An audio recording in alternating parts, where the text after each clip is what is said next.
कि लोग नेचुरली पायस थे, बहुत पवित्र होते थे, तो उस समय भगवान का ध्यान के द्वारा भगवान की प्राप्ति होती थी।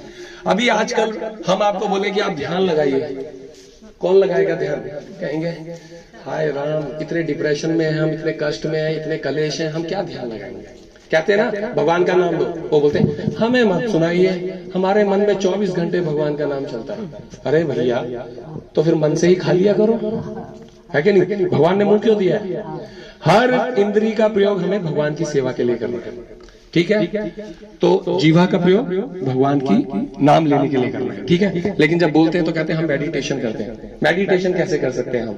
हमारा इतना कष्ट है, इतनी तकलीफें हैं। श्रीमद् भागवत में वर्णन आता है कलयुग के जीव का, मंद सुमंद मतयो मंद भाग्या ही उपद्रिता, कि कलयुग के जीव की वो बताई है कैरेक्टरिस्टिक्स, ठीक है, विशेषताएं बताई गई हैं श्रीमद् भागवत में। तो बोलते हैं बहुत ही कम बुद्धि वाला होगा, यानी कि मूर्ख होगा, और उसकी मति बिल्कुल बेकार होगी, बहुत कम आयु होगी, और हमेशा कष्टों में रहेगा, तकलीफ में रहेगा। आप सब फील करते हैं ये चीजें कि सब कुछ है, आनंद में है कि नहीं? आनंद आ रहा है कष्टों में? तो वास्तव में श्रीमद् भागवतम में पहले ही ये वर्णन हो चुका है, ठीक है? तो मेडिटेशन तो हम कर नहीं सकते। फिर त्रेता युग आता है। त्रेता युग में भगवान को प्राप्त करने का तरीका था यज्ञों के द्वारा, बड़े बड़े यज्ञ करके हम भगवान को प्रसन्न करते थे। अब लेकिन आपको बोले कलयुग में यज्ञ करिए, कैसे यज्ञ कर सकते हैं हम कलयुग में? कैसे कर सकते हैं? ना तो आज की हवन सामग्री शुद्ध है, ना देसी घी है हमारे पास, गाय है ना, गाय है, गाय भी सारी दोगली हो गई है या जर्सी हो गई है, हमारी देसी गाय बची नहीं है। तो कहाँ से घी लाएंगे, कहाँ से आप वो करेंगे भगवान की यज्ञ कहाँ से कर लेंगे? और मान लीजिए ये सब हवन सामग्री आपने शुद्ध एकत्रित कर भी ली, तो पंडित कहाँ से शुद्ध लाएंगे? कौन है आजकल जो आपको भगवान की प्राप्ति? आप बैठ जाओ ना, आप बैठ जाइए, कोई चेयर है, इनको देख, चेयर ला दो अंदर से, आप बैठ जाओ। तो उनको भगवान की प्राप्ति कैसे होगी? तो यज्ञ भी गए, ध्यान हमारा लग नहीं सकता, यज्ञों में हम प्राप्त कर नहीं सकते भगवान को, क्योंकि हवन सामग्री शुद्ध नहीं है, पुरोहित शुद्ध नहीं है, पंडित शुद्ध नहीं रहे आजकल के। और फिर त्रेता युग में और द्वापर युग में कैसे करते थे भगवान की प्राप्ति? पांचरात्रि विधि द्वारा बड़े बड़े मंदिर बना के हम भगवान की प्राप्ति करते थे, भगवान की अर्च विग्रह की पूजा सेवन करते थे। लेकिन आजकल हम देखते हैं मंदिरों में भी भगवान के अर्च विग्रहों का उस तरह से सेवन पूजन नहीं हो पा रहा, तो केवल भगवान का नाम अब कलयुग में बचा है। तो कलयुग में क्या बचा है? खाली भगवान का नाम। कहते हैं कि नाम चिंतामणि कृष्ण चैतन्य रस विग्रह पूर्ण शुद्धो नित्य मुक्तो अभिन्नत्व नाम नामिनो, कि कलयुग में केवल भगवान का नाम जो है, यही जो है वास्तव में भगवत प्राप्ति करा सकता है। क्यों? क्योंकि भगवान का नाम चिंतामणि है। चिंतामणि मतलब पता है क्या है? Touch stone.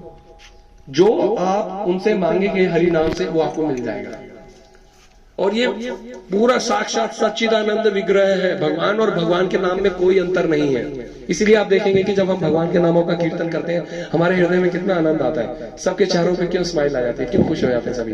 क्योंकि भगवान में और भगवान के नाम में कोई अंतर नहीं है। जैसे आपको प्यास लगती है ना, तो बोलो पानी पानी पानी पानी, प्यास बुझेगी? नहीं, आपको वास्तव में पानी पीना पड़ेगा। वास्तव में हमारे में, बद्ध जीवों में और भगवान में क्या अंतर है?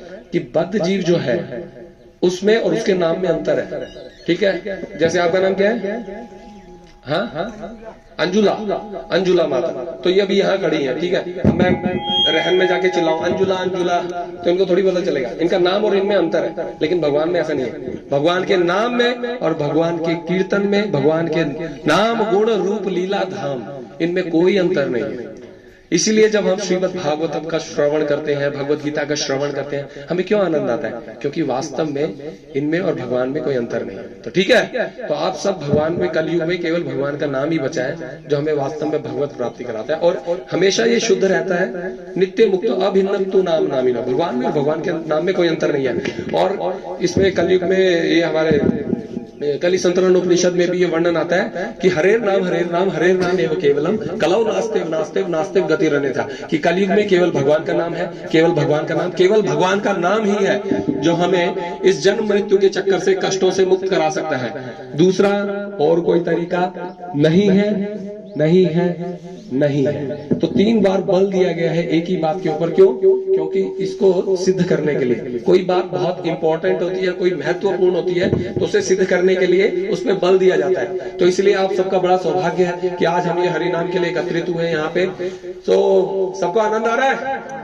Okay, good. सो सभी पार्टिसिपेट करिए। ये एक इस तरह का नहीं है कि जैसे हम रॉक शो करते हैं ना, एक बंदा परफॉर्मेंस कर रहा होता है स्टेज पे, यो यो यो, और बाकी सब ताली बजा के नाच रहे होते हैं, वैसा नहीं है। इसमें ये संकीर्तन है। संकीर्तन में आप सब भी जब पार्टिसिपेट करेंगे तो इसमें बहुत आनंद आता है। और हमारा ही नहीं, जितने पेड़ पौधे पशु पक्षी जीव जंतु जितने भी हैं, सबका इसमें उद्धार होगा।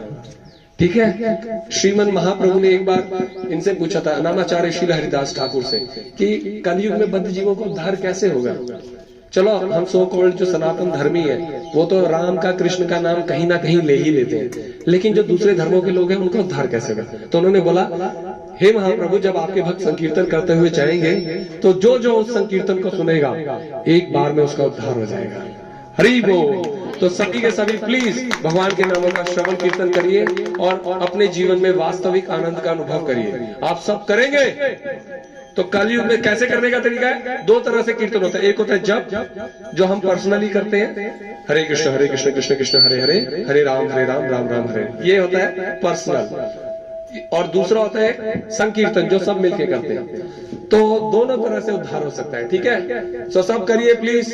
हरे कृष्णा कृष्णा कृष्णा हरे हरे, हरे राम राम